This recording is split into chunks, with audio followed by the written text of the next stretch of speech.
Here we go. Welcome to the Transform with Travel podcast, where we share stories of personal transformation and life lessons through our experiences of traveling and exploring the world. Travel is the ultimate accelerator for personal growth, and it can be the root catalyst for the pivots and plot twists we make in our lives. I'm your host, Kelly Tolliday, and it's my mission to inspire you to live life to its fullest, travel with an open mind and heart, and let the world show you a new perspective. I'm so grateful you're here with us today, so let's dive right in. Happy exploring. All right, here we go. Welcome, Zoe, to the pod. So excited to have you here. Excited to be here. Yeah, thanks. We have known each other for well over a year now, I believe, in the same alternative wellness space. And we've been working together on local events here in South Florida and really being able to dive deep into the world of astrology and sharing with our community what you're passionate about, which is astrology and tarot. And you are a professional astrology reader and tarot reader here in South Florida. You also do online readings, which is amazing. I know we've done Zoom readings before. And so it's a great way for people really all over the world to be able to connect with you and share in your passion and learn more about their charts and a little bit about what the stars say in their future. But yeah, I would love to just open this time up for you to share a little bit about your background, like where you're from and your passion for astrology and how that all started and how that, ties into your love for travel and all the good things. Okay. Thank you so much for having me here. I'm really excited to talk about the two things that I love the most in the world, which are travel and astrology, and then my boyfriend, which is third. So I started my astrology business in 2020 because I was a waitress for years. And I loved being a waitress because it gave me the ability to travel whenever I wanted to. And I just felt fine with it, but sort of by divine intervention, I guess, I started to get really, really interested in astrology, maybe in 2018. And it was just something I did on the side, something that I did for friends of mine and my boyfriend and everything like that. And then I was working and everything closed and I was bored and I wasn't making any money. And I was like, well, what can I do? I'm like, well, maybe people would want astrology readings, So I started to post about it on Instagram and post my knowledge and my insights and offer readings at a very low cost, just really because I wanted something to do. And it sort of snowballed from there. I took a lot of courses, through that time too, because I had the leisure time to do it. I was doing readings for people. I was getting really good feedback. And then when it was time to go back to work, I was like, I'm not going to go back to work. I'm going to make this work because it's something that I really love and am passionate about, and I'm good at it. And I realized that through, this weird COVID experience. And so that's how I started my professional astrology business. And I really started meeting people in the Fort Lauderdale community and doing in-person events, which was great because I met people in real life that were interested in the same things that I was interested in. I was able to hone my craft through doing readings in person, which I feel like is much more. I love doing online readings because I can reach many more people, but having that time to do in-person readings, I think, is really nice as well. So that's where it started for me. And then so how it sort of intersects with my love for travel, not that it intersects, but it's still, I always said I never want a job that does not allow me the time or the space and the funds to be able to travel when I want. That's something that I love. And this astrology business gives me the ability to do that too, because I'm my own boss. So. Absolutely. It gives you the freedom to choose when you work, where you work, and you could even technically work while you're away too, because you can do online work. And so how did the tarot get involved? If you can explain a little bit, because I know we're going to talk a lot about astrology during the session, but if you could just explain a little bit about what tarot is for those who are listening that have no idea or have never heard of it. So tarot is it's a 78 card deck that has these beautiful pictures, and they're all connected to some of them. Basically, tarot is a form of divination where it's cards that have pictures on them, and they sort of tell a story. And so you ask a question. Usually with tarot, it's better to stay less specific, sort of more general in the way that I practice it. And then tarot will kind of just read the energy and give you the message that you need to hear. I always think that tarot doesn't tell us anything that we don't already know. It just is reflected back to us through a different, conduit. Either it's me or you're reading for yourself and you're sort of seeing your position or your situation from a different perspective. So yeah, it's it's a beautiful form of divination. Awesome. Yeah. And with the astrology, also for those who don't know a lot about astrology, could you just give a little like basics 101 of Yeah. I know we could go for like 5 episodes Definitely. based just on the basics. But for someone who has never heard of it before, how would you describe that? Astrology is basically, there are many, many schools of astrology, different ways to interpret the planetary movements. And it's actually a form of divination and sort of like sky study that's been around in every culture in recorded history has studied astrology in some way, some form of astrology. It goes back thousands and thousands of years. And so it basically is the interpretation of planetary movements from our position here on Earth, literally how they look. You know, it's sort of because before there were telescopes or computers, people were just watching the movements of, say, the moon and seeing how when the moon is full, there are culmination points in people's lives. People are much more emotional, and there can be outbursts, and then the moon gets smaller, and we have a new moon, and you know, new ideas begin to emerge or bloom, and just literally like watching the sky. And then, of course, it's become much more technical, but it's still the same. It's the same property as what is happening in the sky affects us here on Earth, as above, so below. And whereas tarot is much more, in my opinion, again, everybody is different, but tarot has much more wiggle room. It's much more open to interpretation. Astrology is very detailed and very specific.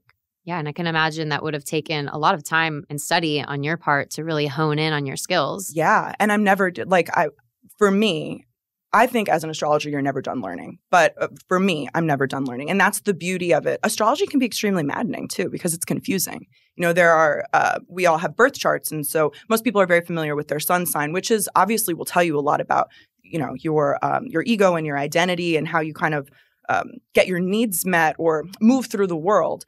But there's so much more than that. And there are so many in each of our charts, they're like snowflakes. You know, they're all different, but also they're very nuanced. And so there can be a few aspects in the chart that say one thing, and then there are other aspects that contradict that. But we are contradictory, nuanced people. So it's very, it can be very sort of confusing, but in a beautiful way. And there's always like another rabbit hole to go down and explore. So yeah, I'll never stop learning astrology.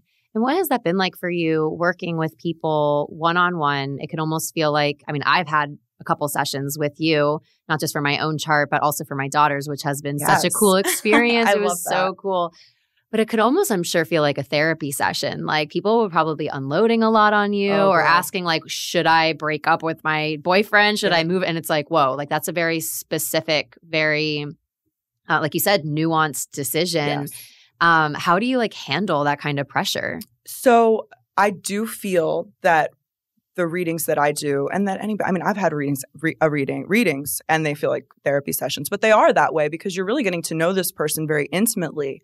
And so I always really try to create like a very open and accepting and safe space, for lack of a better word, you know, for people to really open up to me. And sometimes they'll be like, oh, I'm so sorry. I'm like unloading on you. I'm like, that's what this is for, you know? So sometimes it's very overwhelming for me energetically, emotionally. It doesn't mean that I don't love it, but I used to do like 6 or 7 readings in a day. I can't do that anymore. You know, it's just too much. And I think it does a disservice to my clients too. So I try to light candles. I try to, in my office, like set the mood, set the tone, to just protect my energy as much as I can and to be like open for the other person. There was a second part of your question that I forget. I don't remember what the second part is. I'm just like in it. So people ask specific questions. Yeah. And so the thing is that if someone asks me a specific question, it's not, number one, I try not to give my opinion, even though I have opinions. I'm like a human, you know, but I try not to give my opinion. I say based on the astrology, this would be the most favorable path to take. There's a possibility for this. I try to leave it open for them, you know, because astrology is the synergizing or the merging of fate and free will.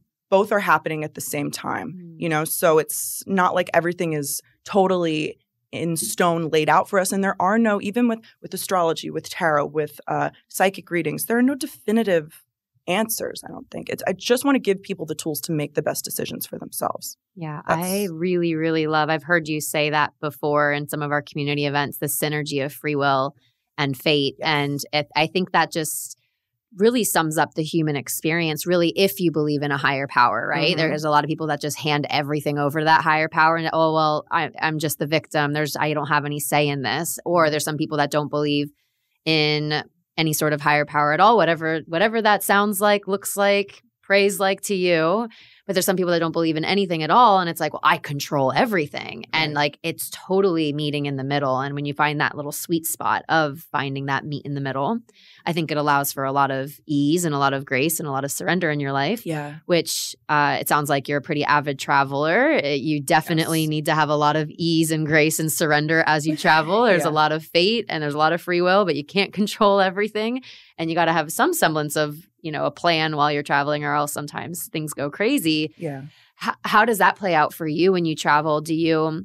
Are you like kind of go with the flow? Do you like to have a plan for everything? Like, how does you taking your practice of teaching this fate and free will mixture play out for you while you travel? So I am a self-described control freak.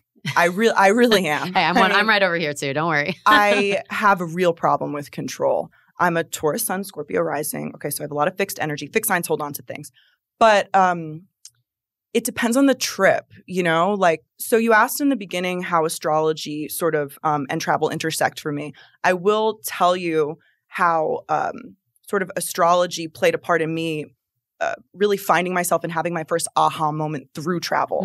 And then, I'll tell you about sometimes I travel and I'm a little bit more uptight. Sometimes I don't. But when I was 28, I was into astrology, but not as nearly as deep as I am now. Of course, I knew that we're more than just our sun sign. I read my horoscope. I knew I was doing the first initial studies to get to that depth. And when I was 28, I started to have to go through I remember I wrote in my journal, because I keep copious journals actually. And I wrote, I feel like something is coming. Like I feel this deep internal restlessness that something is going to happen. And little did I know that Uranus, which is this planet that represents expansion, not even expansion, sudden change, redirection. It's the piercing sword of truth. It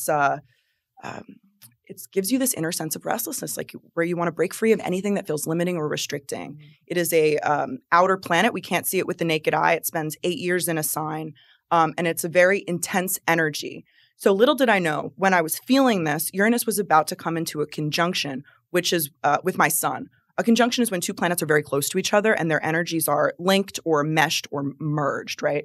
So the sun is the self. It's me. It's my ability to act out in the world. It's my identity. And Uranus was there listen, I quit my job. I was going through really crazy stuff with my boyfriend, this situationship I was in, who is my boyfriend now. But it was weird. It was everything seemed like it was in flux and moving. And I had traveled before. And I loved it. I'd fallen in love with it when I was 25. We can talk about that if you'd like. But I never had traveled solo, totally alone. But I had always wanted to. I was afraid, and I was afraid, to do it. But when I was going through this deep transformation, I got so into Buddhism, and I was was going through an identity crisis. I was completely changing who I was, and through that, I decided now is the time to go. Because that's what Uranus does. It makes you you're just so ready. So anyway, I booked a one-way ticket to Berlin. No plan. Gosh. No plan at all. And I had friends that had done this, and I was like, wow, that's so cool. But I don't know if I could do it. I'm a control freak. I like to have I don't like any noise when I sleep and all these things, these rules I put in. But I was ready, so I booked the trip. And it was this beautiful trip of self-discovery and totally shaking off that need to control, to know, to micromanage every little thing. I booked the trip, literally just booked the ticket to Berlin, the hostel in Berlin, and that was it. I didn't know how long I was going to be gone. And I got there. Again, I kept this journal, and through reading it, it's really scared in the beginning, and then having all these really beautiful recognitions. I didn't think I'd make friends. I'm I'm a very friendly person, Yeah. but I had all these like fears. And I went to Berlin and I made all these friends. And then I went from there to Prague and I took buses. I did it real cheap, no plan. And I was at first afraid or fearful that it would like freak me out, right? But no, I loved it because I booked like 3 nights in Berlin and I was like, we'll see. But I loved it. So I stayed for like a week and then I took this long like 7-hour bus to Prague. And I loved Prague and I met all these beautiful people. And then I went to Krakow, Poland on a bus. I went to the concentration camps in Krakow. Wow. And I'm in recovery. I don't drink or do drugs anymore. But I was staying out till 6 a.m. and going to all these clubs. And I was like, this is it, man. And in my journal, like one of the biggest realizations that I had through that trip was everything is temporary and that's okay. And I know that sounds kind of like, yeah, duh. But I am this person that my whole life I'm clinging to everything, every person, money. If something's good, I'm like, it has to last forever, even though it doesn't, And through this trip, I'm like getting goosebumps. Through this trip, I met all these amazing people and I had these great experiences. And I met them, I said goodbye, and I'll never see those people again.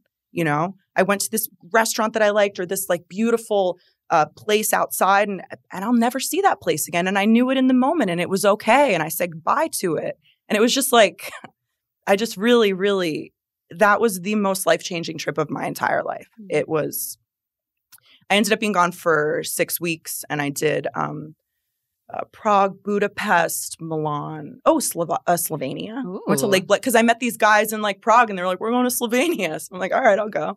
And just all the things that I feel I need, like I had like 3, maybe 5 outfits that I just kept wearing. And, I think like I have to look like this when I travel and I have to take these pictures and I can't repeat an outfit. That's all BS, It didn't matter.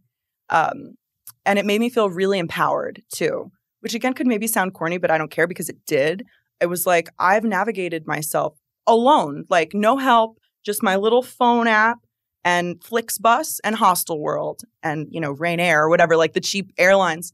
And I did it, you could drop me anywhere and I could do anything. That's how I felt at the end of that trip. I can do anything. I can make friends anywhere. And it was extremely it was the best. So that was, those are some really beautiful realizations I've had through solo travel. And the first time that I actually went to Europe, I was 25. And I had, so I got clean when I was 21. I was young, but it was definitely time. And then, working and kind of creating my life here in Florida because I'm from New Jersey. And I had a friend who I call her my travel fairy godmother because she just did it all before me and I look up to her. So she was going to Greece and I was like, asked me to go. And I was like, yeah, I'll go. So I saved up all my money. We went to Greece. We did like this, it was a tour. And I was young. So we stayed in these really gross hostels. But it was fun, went all around like island hopping in Greece. And I fell in love with travel. And that was like my thing, So I didn't leave the country till I was 25. But once I did, I was just hooked. So, after that at 26, I met them in Croatia, my friends who were traveling like indefinitely.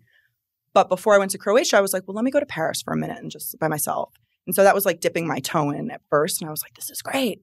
And then that big trip at 28 was my first real solo, like long-term trip. And that was like, how astrology played the part was Uranus, like breaking me free of those fears, those limiting beliefs, and just giving me the just the need to be like, yeah, I'll book it. I'll do it now. Yeah. Oh my God, there's like so much to unpack. I know, with sorry. That story. No, I'm stoked. I'm excited. Okay. Yeah. I want to just touch on the travel fairy godmother, because I think everyone has that. And I do think like any tipping point in your life, there's someone there kind of encouraging you to take the next step or almost kind of daring you to take the next step, challenging you. And it can be very easy to say, no, I'm building my life here. I'm busy. I got work. I got this. But a lot of the people that I've spoken to over the years is just like there's that one person that they can thank directly. Like, you've changed the course of my life just from extending an invitation. So I do think it's such a cool reminder to invite the person, like invite the friend who might not go, even, invite the person to the party, even if they always say no, because you never know how much it can change their life. Yeah. I love that you journaled through your trip.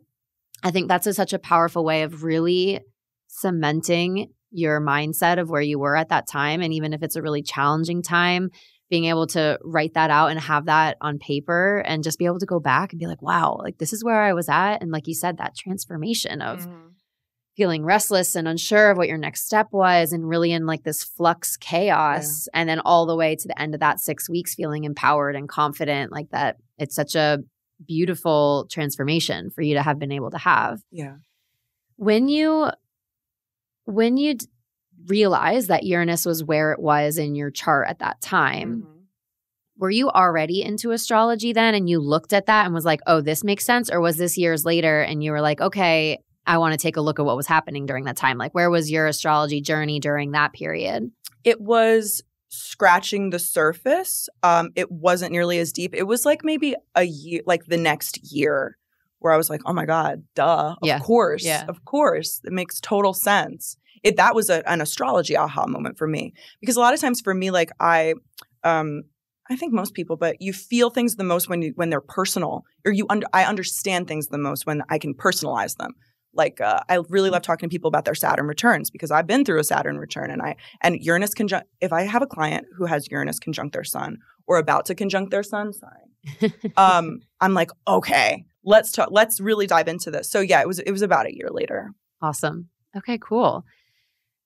So getting into kind of the nitty gritty of astrology and travel, and if someone were to look up their chart. So can you just explain very quickly what the difference is between a birth chart and like what a current chart, like what currently you're going through, just so people could know if they're looking up online what they need to look for? Yeah. So a birth chart is the planetary you put in your birthday. All you have to do is put in your birthday, your time of birth, and your place of birth.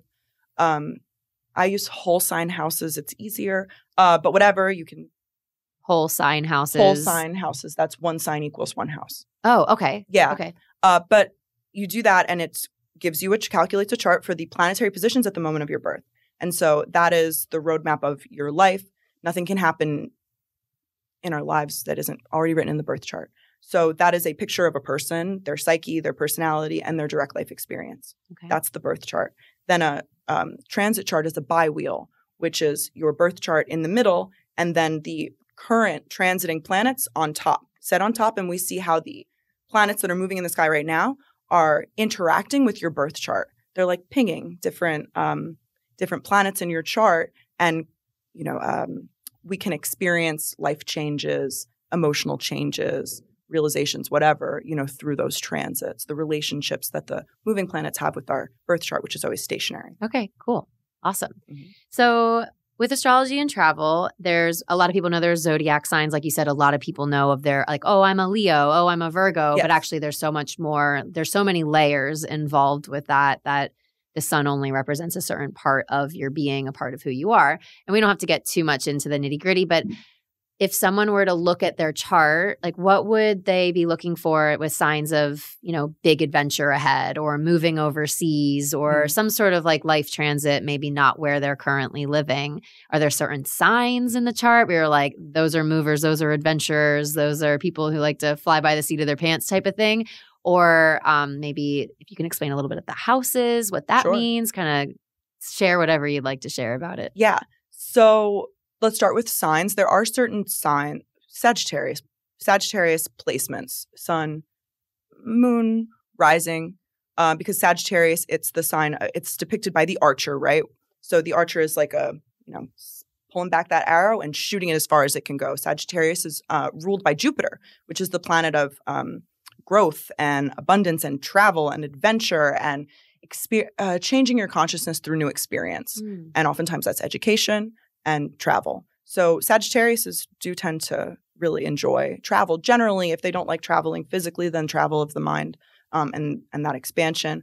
And every sign can like to travel, definitely. The fire signs like the movement. So, sometimes fire signs are a little bit more spontaneous and ready to just like book that trip or, do the thing that they've never done before. And which ones are fire signs again? Oh, I'm sorry. No, it's okay. Sagittarius, Aries, and Sagittarius, Aries, and Leo. Okay, cool. And then in the chart, so the ninth, there are 2 houses that are associated with travel. We have the third house. So there are 12 houses, just to preface. In astrology, they all represent different areas of life, different little microcosms of our lives. And we have the third house, which rules many things, including short distance travel. Okay. So that's car travel, train travel. That's more, not going from like Paris to Milan maybe, but it's short distances. Traveling within your community and things like that, taking the bus. Then the ninth house, which opposes the third house, it's directly opposite, is the house of long distance travel. So when people like plane travel, international travel, things like that, and both of those houses rule more than just those things, but for these for the purpose of travel, that's where I would look, as well as, so everyone has an astrology chart with a sign ruling each house. So if, say, for me, my ninth house is ruled by the moon. So whenever the moon, if there's a big transit to my moon, that could potentially be, a time where I decide I want to travel, or a big full moon. It could be like a realization. Sorry. I've seen for people to kind of take the leap and pull the trigger on an important travel experience would be a transit, which is when a moving planet is traversing their ninth house. So say Jupiter is moving through the ninth house, it's sort of like, okay, I'm going to do it because the ninth house is this house of like expansion and doing it and going far. The eclipses are full and new moons on steroids, I like to say. Yeah. They're much more powerful than a normal full or new moon. They happen on what are called the nodes, which are these points of intensification. And so if you have eclipses in your third and ninth houses, that can be, oftentimes those are times when people travel more, either for work, for pleasure, depends on other aspects in the chart, but that's a big indicator. Big transit to the ninth or a big transit to your ninth house ruler. Gotcha. Okay. Yeah, that makes sense. Okay. Because I definitely think some people think, oh, it's just the Sagittarius who likes to travel. But it's like you said, like there's so many more nuances involved. And I think for those who are just starting to get into astrology, you might have heard about houses before. And I think that's actually, in my opinion, my very humble opinion of astrology, like that's like where the bulk of where you start learning so much more about yourself is where different planets and signs are starting to live. So like you said, if you find something in your third house or your ninth house, transiting, like a planet transiting through there, an eclipse in those houses. Yes. And that's something that you would be looking for if you were starting to look at somebody's chart. Like, let's say you were doing a reading for me and you were like, oh, I can see that this is happening in those houses. Yes. I think you might have some big international travel coming up soon, or say yes to that big international trip. Yes. Yeah. Or if you were to say, like my chart, the moon rules the ninth. So if Jupiter was going to cross, so if Jupiter moves slow, so Jupiter or even Venus, like a positive, benevolent, benefic planet, were, crossing over that moon, I'd say, oh, maybe there'll be some, opportunities to travel or say yes to that travel experience. Another one would be, I don't want to get too like technical, but there are these, there's an ancient technique called annual perfections. If you've had a reading with me, you know that I use these very strongly. And annual perfections tell us every year of our lives is ruled by a different house. So every year we turn a year older, a different house in our chart is highlighted and activated. And the themes and topics related to that house are also activated. So if you are in a ninth house perfection year, that's big time for travel too. Oh, that's so cool. Yeah. Wow. I love that. Yeah. Awesome. If you were to, obviously we're highly recommending somebody take a session with you. Oh, yeah. But if somebody was just like listening right now and they're like, I have no idea what I am, I'm really interested, what's something super quick that they could do? Like, is there a website that you recommend just to like look at their chart and see that? My favorite would be Astro. So it's astro seek.com. And it's a free software. It's what I use. And it's got really nice, clear looking charts. It's super easy to use. And you just put your birth data in the birth chart calculator. Switch it to whole sign houses in the drop-down menu. And yeah, you can see. And the beautiful thing about AstroSeek is that, it kind of will probably look like Chinese to somebody that doesn't, or a language that you don't understand, because it is, if you're new. So if you scroll to the bottom of the page, it'll give you descriptors of each of the your sign placements, the aspects. Like it gets really detailed. And you can also do like a transit chart on AstroSeek. That's what I use when I'm doing readings. Awesome. So it gives you kind of like the cliff notes down below for somebody that's just kind of trying to figure out what all the different symbols and signs mean and everything. Yeah. Okay, awesome. And if you, obviously most people know their sun sign, but if there's another planet that you want to dive into, I always suggest the moon, because the moon sign is deeply personal. Think the moon comes out at night, when it represents who we are in private. And not only that, but our instinctual nature and what we need to feel safe and secure, and how we nurture and how we need to receive nurture to feel protected. And so I remember when I read about my moon sign, I was like, this astrology stuff is definitely hitting. Because I always tell people, like, if I were to describe your sun sign to someone that knew you a little, they would probably be like, yeah, that sounds like Kelly. But if I were to describe your moon sign to someone else, oftentimes because it's so personal, like your best friend would know, your mom would know, you, of course, but it's sort of like who you are when your defenses are down and when you're not, I always say we embody our moon sign when we're drunk, because we don't have that, like, those walls generally, but it's deeply personal. And so it can, you can gain a lot of insight and just a feeling of like, being seen, by reading about your moon sign. So that would be my suggestion. And so you mentioned before, you said I'm a Scorpio sun, a Taurus moon, and something else rising. Mm-hmm. Could you describe, we talked a little bit about the sun being like your ego and like your outside self, and then your moon is more of that private, safe space, your inside self. Yeah. And then what would rising be for somebody? So yeah, that's the big three. Yeah, big three. So I'm a Taurus sun. Oh, that was it. Taurus sun, okay. Yeah. Taurus sun, April 20th birthday, right at the beginning of Taurus. Pisces moon, and Scorpio rising. So yes, and I always tell people, like, the sun, just like Cliff Notes, is like your bones. It's who you are at your deepest level. It's your identity. The energy of your sun sign is sprinkled into everything that you do. It is you. It's the essence of you. The moon sign, again, it's your internal reality, what you need, how you express your feelings. And then the ascendant, the rising sign, was the sign that was literally coming over the horizon at the moment of your birth. And in the east, coming over the eastern horizon at the moment of your birth. And so it was rising, And so in the birth chart, it represents, it's like our skin. It's how we interact with the world, how the world interacts with us. Whereas the sun is who we are at our deepest, most core level. The rising sign is kind of how we greet the world. It's our forward-facing personality. And we are a blend. Sometimes you'll see on you'll see online, there's a lot of charlatans in the, that just don't really know much, but and there's so many people that do, but they will say, like, oh, your rising sign is just like the mask you wear. No, it's like you. It's just your personality. It's what other people see of your personality. And so that would be the difference between the three. Yeah. Okay, perfect. Mm-hmm. One more thing I wanted to ask before we kind of get into our own charts. We thought it would be really fun to look as an example for our charts, so we could actually talk about this in like real, not just hypothetical. We're actually looking at a chart and we can explain what it means. You mentioned when a client says, oh, I'm going through my Saturn return, and you were like, I know all about Saturn return because I've been through one. Right. Can you explain a little bit about what a Saturn return is? And do you often see people taking like leaps of faith of travel during that time, or is that a completely different time in someone's life? Okay. So the Saturn return is Saturn is a planet that takes 29.5 years to go through every zodiac sign. So it's a slower moving planet. It's the last of the visible planets. You can't see any planet past Saturn. So and so that kind of just is a descriptor of what it is, because Saturn is about boundaries. It's literally the boundary of the visible planetary universe. And so in our lives, it represents the boundaries that we come up against. It represents boundaries that we create. It's hard structures, responsibility, maturity. Saturn is, I call him Daddy Saturn. It's like the authoritarian. It's the opposite of Jupiter in that Saturn wants us to look at things as they really are and not as we want them to be. There are no rose-colored glasses. And so during the Saturn return, it happens between 28 and 30, and it's when Saturn returns to where it was when you were born. And it's a 2.5-year transit, because Saturn spends 2.5 years in a sign and then it moves on.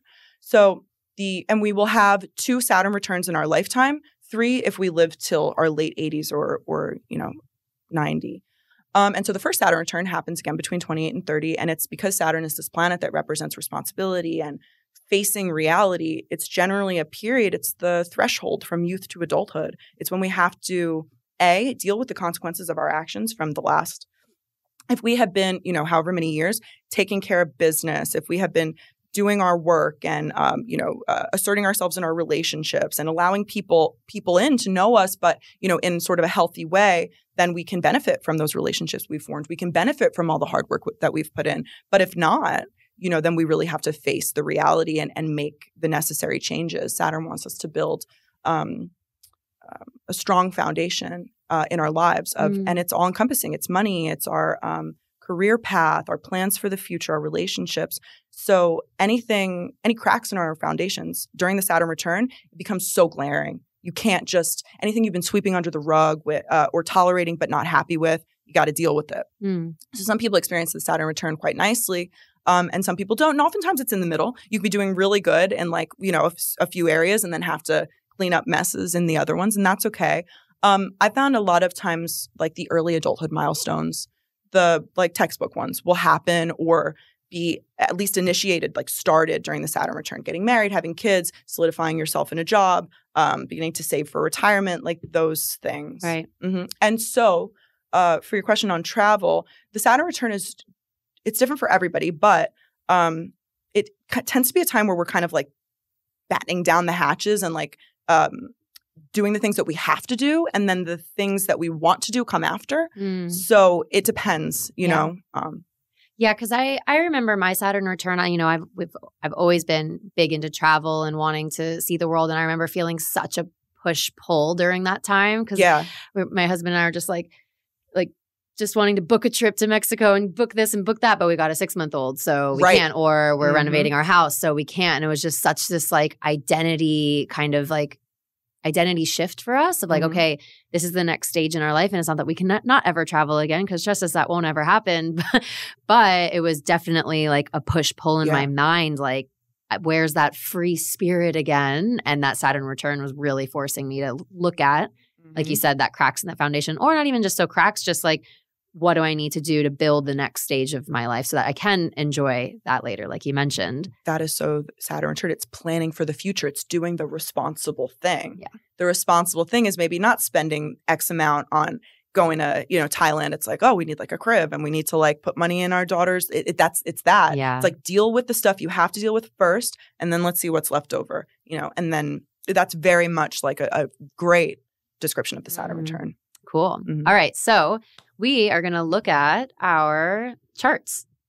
We are. Yeah. So maybe we can do either or. I don't care whether it's mine or yours. Maybe we'll just do one just for the sake of time here. But so Zoe's going to pull up my birth chart, your birth chart. Which one do you want to do? I have yours here. Okay. So Zoe is pulling up my birth chart. What is she? She's taking a look at what it shows in my birth chart in terms of indicating either a life of travel or adventure, or what certain times in my life might show that there's more travel than others, just to kind of show you how influential astrology can be, or how it can, what's the word I'm looking for? Not predetermined, because we talked about that. It's not a predeterminer, but it can almost just indicate where in your life you're going to have adventure or not. And it can show the possibilities for things, it's the likelihood. Right. There's more of a likelihood. The likelihood, yes. And so the first thing that the first thing that I noticed with your chart, so of course we want to look at the 9th house, because the 9th house is the house of international travel. And so you have Aries ruling your 9th house. Aries is just first. There's no planet in the 9th house, but that's okay. There's no planet in your 9th house. But that's okay, because we're never going to have a planet in every house. In our charts, there's more houses than there are planets. So it's still active, and we can still gain a lot of information from the 9th just by looking at the sign that rules it. So you have Aries, which is the initiator. It's taking chances. It's taking the risk. It's doing the thing in the 9th house. So it can be impulsive too. Maybe when you were younger, it's let's just do it. I don't care. Oh, really? Yeah. And you have a very strong Leo. So it's no one can tell you. Only you can be the authority on if you're going to make the decision or not. And of course, this more impulsive, act first, think later, when it comes to travel or making big decisions, that can get much more tempered with time. But if you think about maybe, when you started traveling. Another thing is, of course, we're going to want to look at the planet that rules the 9th house to get us more information. So you have, of course, Mars is the ruler of your 9th. Where is it? You have Mars in Gemini in trine to the moon. So you've lived abroad, yes, right? Yes. Okay. Yeah, because having Mars as the ruler of the 9th house, which is the house of international travel, in trine, which is a flowing and harmonious aspect to the moon, which is the general signifier of the home, you could be a person that has and it's an air trine, which is kind of more like flowing and fluid. You could have an easier time like just picking up and leaving, and saying goodbye to friends or goodbye to a place. And it's like, all right, I'll be back, I think, but I'm going to go do this thing now. Wow. Because Mars is like, among other things, it represents like it severs and separates. So sort of saying, having an easier time like picking up and returning or not, but just going. When I saw that Mars trine the moon, I'm like, yeah, okay. Yeah, that's really crazy because yes, we have lived abroad. We've lived in Australia. We've lived over in Thailand. It's also me and my husband talk about a lot. He's very similar, and I don't know what his chart says, but if something bad happens, like recently we had multiple water leaks in our house and had to renovate our whole house, immediately both of us were like, well, we're just going to move to Costa Rica. Like it wasn't even a question. It was like, okay, bye. Like, so that is really crazy to me that that's actually showing in my chart that tendency to want to just pick up and leave is showing there. Oh yeah, definitely. Wow. And then I actually will just pop over to mine because just to talk about the 9th house, right? So here's my 9th house. It's my chart. And so my 9th house is ruled by Cancer. Cancer represents, it's a sign that represents like things we want to nurture and protect and build structures around, right? So having Cancer rule my 9th house, I want to nurture and protect and build structures around my ability to travel. Even in the beginning of this, session, I said, I need a job, and I've always known this. I need a job that will afford me the ability to go. And I don't want somewhere where I sit in an office and I have to ask for my week off. Like I can't do that. So, and I always will make decisions about work based on that. So I want to nurture and protect my ability to travel. I also have Jupiter, which is the planet that is connected to travel, exploration, growth, in Cancer in the 9th house. And actually Jupiter is the ruler of my 2nd house of money. So where do I like to spend money? On travel. On travel. Yeah. On travel. Yeah. And like classes and courses, because that's the 9th house too. And just to get a little bit deeper to talk about annual perfections. So when you are 28, you're in what's called a 5th house year. So that means that the topics of the 5th house tend to play a bigger role in your life. But annual perfections gets a lot deeper than that. It also activates any planets that are in that house, right? So my 28th year was very active because I have 1, 2, 3 planets in the 5th, including the ruler of my 9th house. So this wasn't the first time I ever traveled at 28, but it was the first time I traveled alone. I took the risk, I took the chance, and that was when that moon, ruler of the 9th, was activated. So that's like a kind of an indication of a transit or, a predictive activation that if I would see somebody in either a 9th house year or in a 5th house year with the moon there ruling at the 9th, I'd say, you're going somewhere? You should. Wow. So it's like watching you even just like pointing to the different houses and the different lines equaling trines and conjunctions and all squares and everything.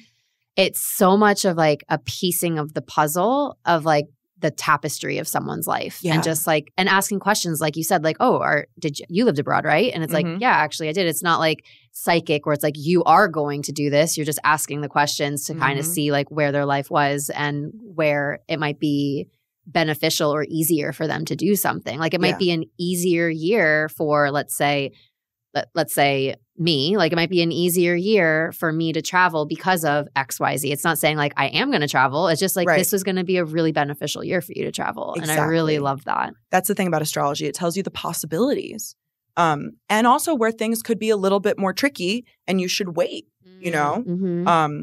That's great for that too. It's about it's excellent for timing making big decisions, initiating certain projects or, new things.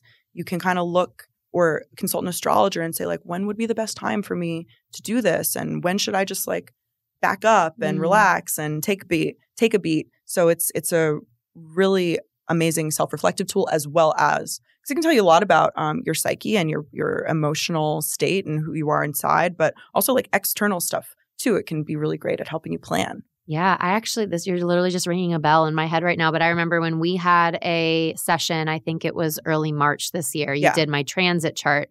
And you were saying now is a very interesting time for you because people this year will start to see you in a different, not necessarily a different industry, but just start noticing the work that you've been doing, and they might just be noticing your strengths and what you're putting out in the world. And I think I asked you, like, I was like, oh, I think I want to put out a course. Like, when would be a good time? And you said early September, it would be the best time to push something new out. And you want to know when this podcast, I mean, this will already have been live by then, but it's launching on September 5th. And how crazy is that? That it's not necessarily a course, but it is, you know, it's just like how nuts that, like, definitely, you said that to me back in March, and not once did I ever think I'd be creating a podcast this early, at least. Yeah. And here we are. So, well, you got the North Node in your ninth house, which is the house yes. of, how old are you? I am 31. You're 31. Ooh, next year the podcast will probably do even better because you're going to be in a ninth house year next year. It's like publishing. It doesn't have to be like, you know, an article. It can be like a podcast, getting your voice out to the wider world. But you began to have eclipses. We had our first eclipse in Aries in April, and the North Node is there now. Wow. Yeah. Everyone stay tuned for next year. Yeah. Subscribe, rate, and review. Right. Yes. Oh, that's so interesting. Awesome. All right. Well, that was awesome. Thank you so much. I appreciate that. Is there like anything else that you would want to share in terms of astrology or travel, or just like anything that's like on your mind before we wrap up? There was a point I wanted to get to that I didn't. Yeah. Just to say that the beautiful thing about travel, I'm real keyed up on travel because I'm like leaving for Europe on Monday. I'm so excited.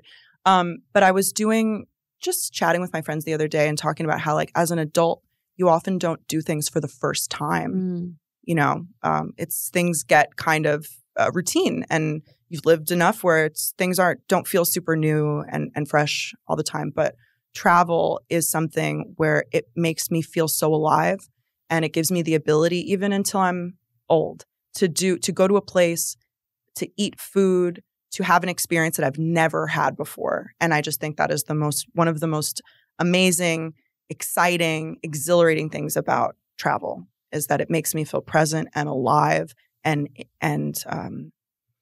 like I'm doing things that I've never done before, and it just feels so exciting. Yeah. And you mentioned and you're 80 years old, or, you know, like, and looking back, and these types of experiences are going to stick out in your minds more vividly because they're novel, because they're new, and you're taking in so many different sensory. Like, I don't know for you, but for me at least, the days when I'm traveling seem so long. Oh my God, what do you mean? Like, what do you mean it's only 3 p.m.? I've done like 5 million things. And even if you're just reading a book in your villa, or you're having a cup of coffee at a cafe, like, time seems to slow down a little bit because you're taking in so many bits of information. Right. And that's like the beauty of being able to go somewhere new. Yeah. Yeah. And like take that sense of adventure, not just – actually, this is a question I wanted to ask, was what I was about to say is taking that sense of adventure and bringing it back home, because not everyone can just hop on a plane and go to Europe whenever they want.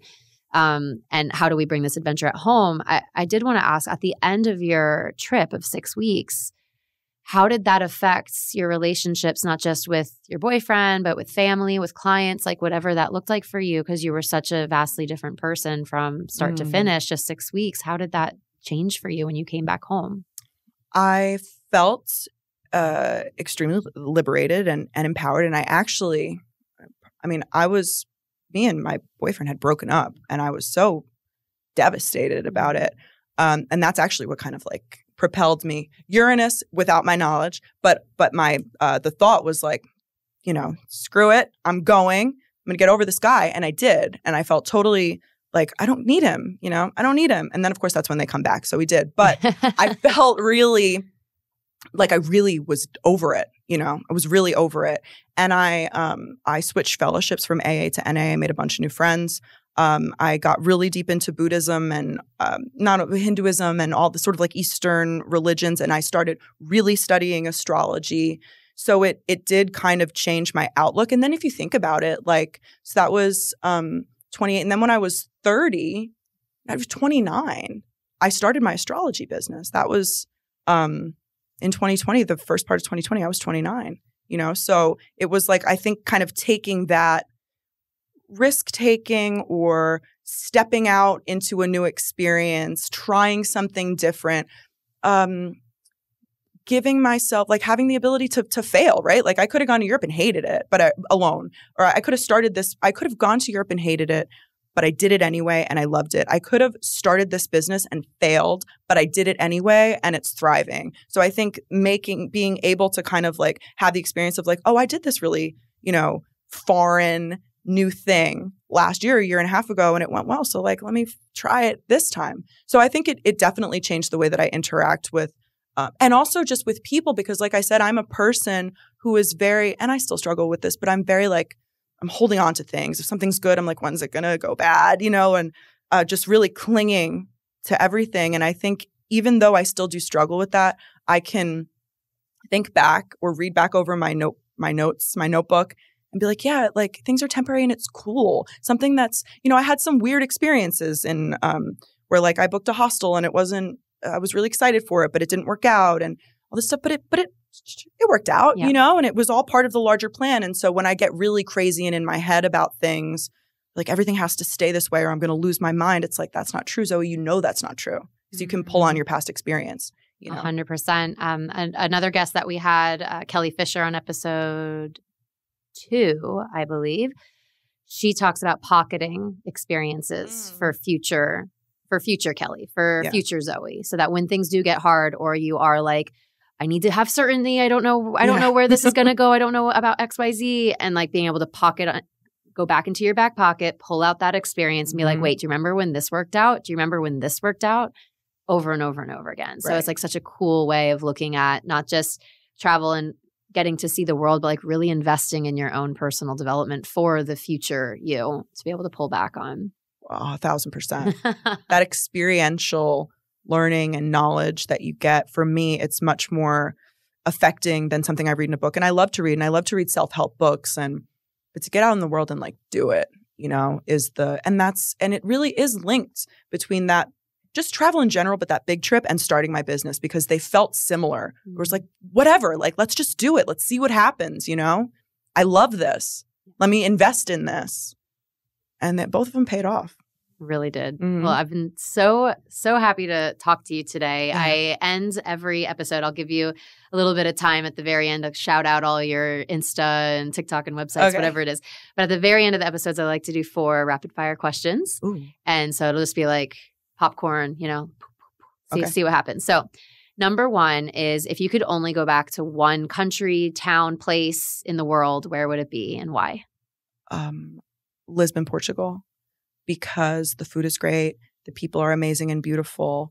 I love the entertainment, and I just feel good when I'm there. I feel the best when I'm there. I always have really synchronistic experiences. Oh, man. I'm so excited. We're going to Portugal next year on a retreat. So we're doing Rising Nature retreats there in May next year. So I'm excited for that. And then number 2 is, what's number 1 on your bucket list right now? For places to go? Anything. Business, relationship, travel, whatever it is. Number 1 on my bucket list, I definitely want to go to Thailand and Vietnam. For sure. I want to get published in a major magazine and be flown out to LA to do an event. Hell yeah. All right. I'm manifesting that, baby. Let's do it. I love it. And write a book. Awesome. An astrology book. Yeah. I will read that book. Thank you. And then number 3 is, what has been one of the biggest life lessons that you've had while traveling? It's been one of the biggest life lessons that I've had while traveling. I guess the life lesson, money isn't that important. You can travel with not a lot of money. I don't need to have that much money. I can have a beautiful experience not spending that much. And everything is temporary, but it's okay. Yeah, I love that. And I think that's really important for people to remember is yes, you need to have some money to get from point A to point B, but I think there's so many ways to get creative about it. And 1,000%. There's so many ways to just, do it and figure it out as you go and get creative. You don't have to stay at the resort. You don't have to go to all the, get food from a sidecar on the street. Tends to be really good. Live where the locals live or stay where the locals stay. Do walking tours. You can do so much with so little. Yeah, amazing. And then the last one is, what is one piece of advice that you'd give to an aspiring explorer? Oh, it sounds corny, but just like book the trip. Yeah. That's what Lauren Walsh, my travel fairy godmother, I love you so much. She got so annoyed with me. I'm calling her and texting her, she's like, just book it. Just book it and think about it later. Yeah. Get your bag and your passport and book the flight. And Literally, that was the that's push it. that you needed. That was the push that I needed. Book the flight. I love it. So just do it, and also get a travel fairy godmother. Yes, definitely. Get a Lauren. I love it. Well, thank you so much. Can you Thank share you. how people can connect with you online? Yes. So I'm mainly on Instagram and TikTok, both the same handle, Zoe Flow Astro. I'm sure you'll write it in the show notes. the show notes. Yeah. And if you want to book a session with me, you can do it through the link in my bio of both of those